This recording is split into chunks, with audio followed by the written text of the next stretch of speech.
Watch out, he's shooting. Get cover! Get cover! He's got a badge. Oh, no, sir. Federal Bureau of... He's an FBI agent. Yeah, he's in trouble now. Aggravated domestic? Yeah, with strangulation. We don't know if he's armed. Step up. All right.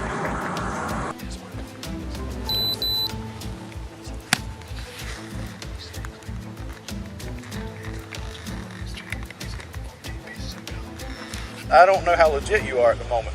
It's okay. Special Agent Hat.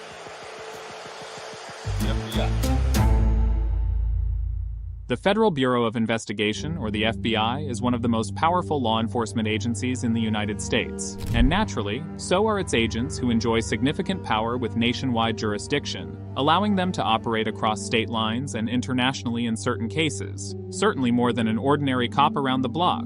But what happens when an FBI agent messes up and gets arrested by cops? So today we will be shining light on 3 such cases where an FBI agent steps on the wrong side of the law and gets confronted by the cops. But first, please hit the like button to show some love to our new channel, as YouTube won't for posting such videos. Kicking off today's episode, let's travel all the way to Kalamazoo, Michigan, where this 41-year-old FBI agent, Richard Trask, not only betrayed his badge and everything he stood for, but also did it in one of the most appalling ways a man could do. On July 18, 2021, around 2 a.m. Kalamazoo County deputies received a distressing call from Richard's wife asking for help, reporting that she had been physically assaulted by Richard after the two returned from a swinger party that she didn't like. Aggravated domestic? Yeah, with strangulation. We don't know if he's armed. Sheriff's Office. Sheriff's Office. Anybody in there? Upon reaching the scene, the officers initiated a search for Richard and his wife, but they were nowhere to be found. Needless to say, cops undertake a lot of risks on a day-to-day basis. But in a case like this, all bets are off as the suspect isn't just familiar with law enforcement tactics, he practically lives them and breathes them as an FBI agent. And counterterrorism. Hey, he's behind anyway. We're getting the kids out of the house right now. So we don't know if he's armed. He's been drinking. Is he intoxicated? Trask, T-R-A-S-K, and first name Richard. As the search for Richard continued, one of the officers eventually located Richard's wife. When questioned about the ins and outs of the incident, she disclosed something truly shocking. You're not turning your volume off in this case, okay? Keep it on the whole time. You said at one point I took your head and hit it against the nightstand? Yeah. How many times do you think you did that? Multiple times, said Trask's wife. He's hitting your head. You said he strangled you, choked you out. She's got a pretty good laceration on the side of her head. She's got strangulation marks around her neck. Richard's wife told the deputies that an argument broke out between the two after the couple returned from a couple's swinger party at the Delta Hotel in Oshtemo, Michigan, that she hadn't wanted to attend in the first place. Where was this argument? Where was this in your bedroom? According to her, she was not really in the swinger lifestyle, which in turn left her husband in a consistently irritated state. Richard was drunk and began to argue about it on their way home, which later turned into a much heated spat once they were in their bedroom. But all of a sudden, the whole scene took a dark turn when Richard lost his cool and allegedly climbed on top of her in bed and repeatedly bashed her head into a nightstand. See the bloodstains? To break free, she attempted to grab his beard multiple times in self-defense, which only made Richard angrier, and he grabbed her throat with both hands and started to choke her. Had she not taken the desperate move to grab his testicles as hard as possible, who knew, in all probability, she could have died from Richard's assaults. After the whole incident, Richard took off in his car, but he kept on actively texting her stating messages in a hateful manner. At the tone, please record your message. Hey, Richard. It's Deputy Kid, Kalamazoo County Sheriff's Department. Just trying to talk to you. Looks like we had an incident at your house tonight. I'm trying to get your side of the story. 2 hours later, the cops tracked down Richard in a shopping center parking lot, and once confirmed, they wasted no time in confronting him. Richard, step up. What? Step up. All right. Turn. Stand your hands back.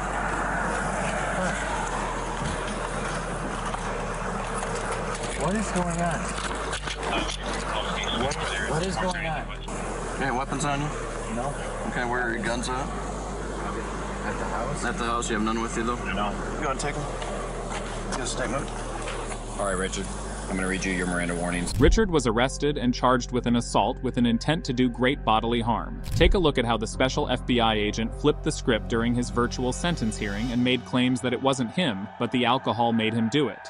I cannot take back what happened that night, but I can find solace in knowing that I was not myself. My wife has forgiven me for what happened because she knows, in her words, that night was not you. I cannot recall any details of that night, but I do take responsibility.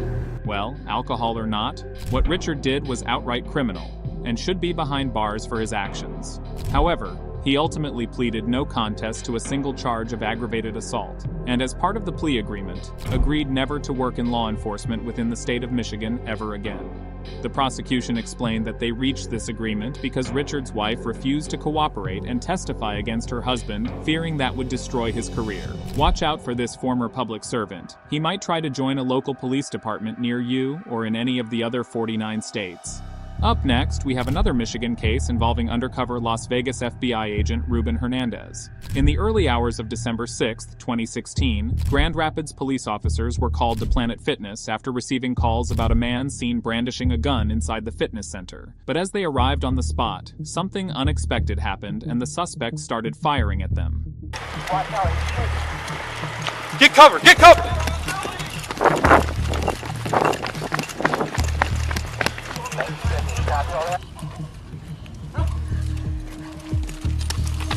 Give me this one. Shield right here. I'm so sorry, sir. The suspect fired 3 rounds at the police, but thankfully no one got hurt. He was later apprehended by the Grand Rapids cops only to get shocked by the fact that the shooter was not just anyone but an FBI agent. He's got a badge. I will not hurt you, sir. Federal Bureau of... He's an FBI agent. After the arrest, the officers ran a background check on him and found that the name of the person in custody was Ruben Hernandez, an FBI agent from Las Vegas. A drunk Hernandez caused a commotion inside an all-night gym in Grand Rapids, then opened fire at a responding officer dispatched to investigate. Clearly, Hernandez is drunk as a skunk here and can be heard repeatedly apologizing to the officers for his actions. I will not, sir. I'm so sorry, sir. I am so sorry, sir. Oh man, just get me out of here, man. I want to go home to my family. Not yet. We have to talk to you. To me? Can I please get out of here? I'm so sorry. Please get me out of here, man. Hernandez does a little more of that on his entire way to the police station, where he is further questioned and charged with 3 felony charges, including assault with intent to commit great bodily harm less than murder, discharging a firearm at or near a building, and possession of a firearm while under the influence of alcohol. The 8-year veteran of the FBI was also terminated from his office. Shortly after the arrest, Hernandez's lawyer said that he only had a vague, hazy recollection of the events, likely due to a paranoia attack fueled by alcohol. Hernandez pleaded no contest to the charges in hopes of avoiding jail time. While a no contest plea doesn't admit guilt, it is treated as such during sentencing, which may sometimes result in leniency in the sentencing process. And this could have worked with Hernandez's case, as even the public prosecutor, after seeing Hernandez's exemplary records and his remorse, recommended that he should not be put behind bars as no one was harmed during the altercation. However, the judge had something else in mind. You're a man who lived an exemplary life up until the day that this incident occurred. Anytime anyone takes a shot at any peace officer, being locked up is a reality. That I could not in conscience follow the prosecutor's recommendation of no jail. The judge sentenced Hernandez to 4.5 months of jail time and probation for 2 years, ensuring that no one is above the law. But that's not all that went down on that fateful night, folks. Surprisingly, during the questioning of our agent Hernandez, another man showed up at the Grand Rapids police station at around 5 a.m. inquiring about Hernandez's whereabouts.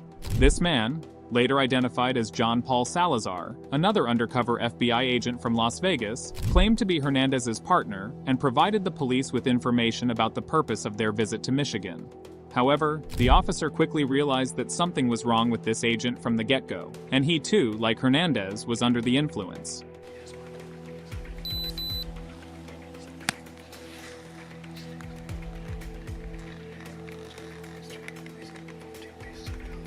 That's stupid. We wonder why the officer is blocking the video. Doesn't he realize that simply covering the video doesn't prevent the audio from being recorded? Anyway, let's see how the complete drama unfolded. Hopefully better. Even better, huh? Yeah. Savage. Hey, John Salazar. Deputy Chief. You guys are from where? Vegas? Yes. Okay. We're gonna try to find out, maybe you can shed some light on what led up to all this. Right, and what I'm trying to just verify is make sure who you have, basically. Who do you have, or do you have a photo? Or Yeah, we got a photo coming. Or just we think it's Ruben. Yeah, can I see him or give him a photo? Yeah, we'll get you a photo here. Okay, great, thanks. Is he staying at the same place that you are? Right, yeah, let me, once I verify who's Oh, here, understood, let me okay. just verify who's here. Tell me who that is. Oh my gosh, okay, that is Ruben Hernandez. That's him. That's your partner. John gets confirmation that the person they caught is his partner, Hernandez. The news he definitely wasn't expecting at 5 o'clock in the morning. That too, while on an undercover job in a different state. Man, what, is he okay? Like, what happened to his face there? He looks scuffed up, but, you know, like I say, he's, that wasn't done here by us. That was before he made contact with us, so. We want to get info. Yeah, we'll find out. He wanted to see a picture before he talked to us. So your supervisor's notified? Yeah, let me call them. As the cops turned their attention towards John, asking more questions, he began to get evasive, giving half-baked answers, and soon stepped back to report the incident to his supervisors. That is when the officers, in what they thought to be a private off-the-camera chat, whispered this unexpected revelation about John.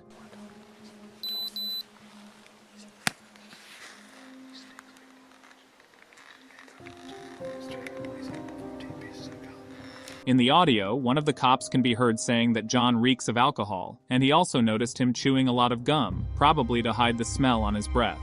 From this point forward, the cops become increasingly suspicious of him until they eventually decide to grill him some more to get to the bottom of the truth. Did you get a call from him tonight? What's that? Did you get a call from him tonight? Someone called us, and we're still trying to figure out who called us to warrant, let's say he was in trouble or something. That wasn't you? Listen, I'm not going to answer anything right now. I have no idea. How come you're not going to answer anything? Well, I mean, I got to wait for, talking to my superiors and everything else to see. You told a lieutenant you're coming down here to kind of shed some light on what happened. Right. No, I'm here. And then there's also going to be a special agent from the RA here. He's, I don't know if you know S.A. Burns or Yeah. He's going to come down here. And so, we'll go from there. After some time, John asked the cops if he could fetch his phone charger from his rental car, and upon their return inside, the cops noticed something they should have checked way before. I know that you want to wait for chain of command. Before I leave, I just want to know if you're armed at this point. Oh, yes, I am. Okay. Yes. Sidearm issued. Yeah, it's right. Right. Okay. It's my lock right here. Yep. All right. Okay. If you are wondering why an FBI agent should not carry a gun here, you must understand that in Michigan and many other states in the US, it is illegal to carry firearms under the influence of alcohol. Hard to imagine how an FBI agent could miss that fact, right? Soon after, Special Agent Burns showed up at the scene. Once debriefed on John's condition, the agent wasted no time and straight away went to work. Salazar? Yeah, are you Trey? No, I'm Sean Burns. I'm the SSR. These guys are taking the gun. Yeah. I got it. Okay. Just let them do what they got. Okay. All right, hold it. There you go.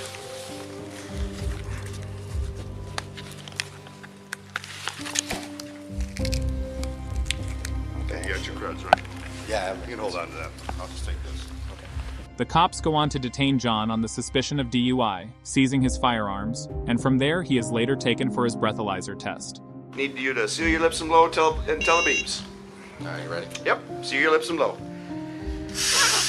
Keep going. There you go. Looks like the cops were right about one thing. John was indeed drunk, and the results were not surprising to anyone. Your BAC right now is .116. Is that above? Oh yeah. At 5:22 in the morning. Legal limit in Michigan is .08. So we'll probably be holding on to your firearm. In Michigan, the legal limit for driving is .08, and John is slightly over this limit. No biggie, right?